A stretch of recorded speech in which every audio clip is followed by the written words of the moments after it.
raison pour laquelle moi je suis attiré plus par des claviers vintage, c'est que ça me rappelle plus la sensation du piano acoustique et que les claviers plus digitaux récents, ça a un toucher un petit peu plus artificiel, on va dire. Moi je m'y retrouve moins, quoi. Et d'un point de vue des textures aussi, j'aime bien les textures chaleureuses. Alors tu retrouves plus de la chaleur dans les claviers vintage que dans les claviers plus récents.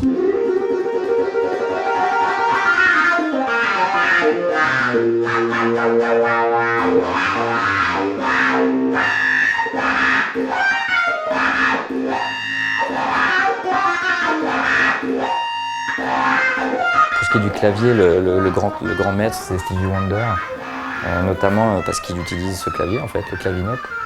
Et aussi parce qu'il a un espèce de jeu très rythmique et très funky, qui est le genre de jeu, moi, qui m'attire aussi.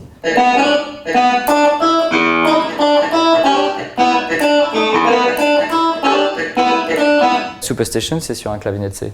C'est un peu comme la 5e de Beethoven du clavinet, quoi.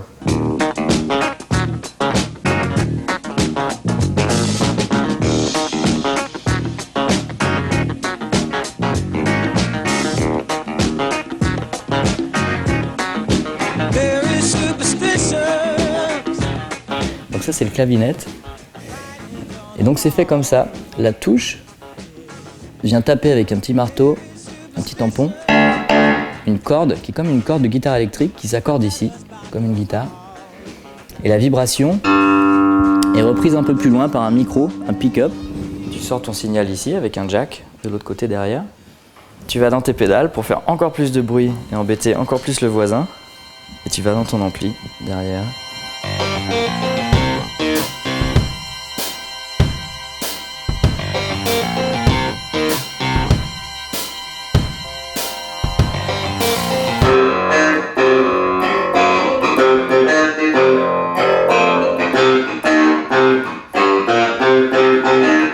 Il y a ceux que j'ai utilisés le plus sur Parker Street. J'ai utilisé beaucoup le clavinette, j'ai utilisé beaucoup ça, qui est le YC20. C'est un Yamaha de la fin des années 60. Ça ici, c'est le OB1, c'est un synthétiseur mono fait par Oberheim. Ce truc-là, qui est un truc assez rare, très très chouette, qui s'appelle le RMI Electra Piano, qui était un clavier particulièrement utilisé par Fela Kuti, qui a inventé l'afrobeat dans les années 70. Et Gil Scott-Heron utilisait aussi beaucoup ce clavier. Un autre groupe qui s'appelle War, dont je suis un grand fan, utilisait beaucoup ça aussi. C'est des pièces de collection dans le sens où c'est rare et il faut les chercher, tu vois, pour les trouver, mais personnellement, je les traite pas comme des pièces de collection dans le sens où je les respecte pas plus que ça en tant que... Enfin, je leur tape dessus, je les mets dans des flight cases et je les emmène en tournée, tu vois.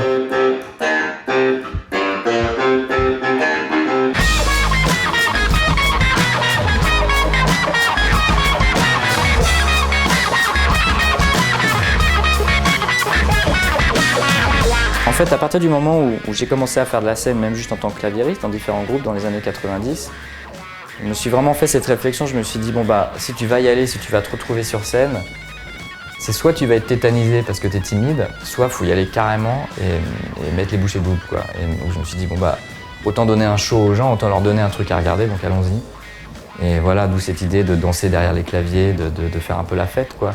Et c'est devenu du coup quelque chose de très naturel, aussi bien parce que ça m'aide à garder le tempo, ça m'aide à sentir le truc, que parce que je me verrais pas la jouer à la Elton John, tu vois, assis face au piano, enfin je m'imagine même pas faire ça, quoi.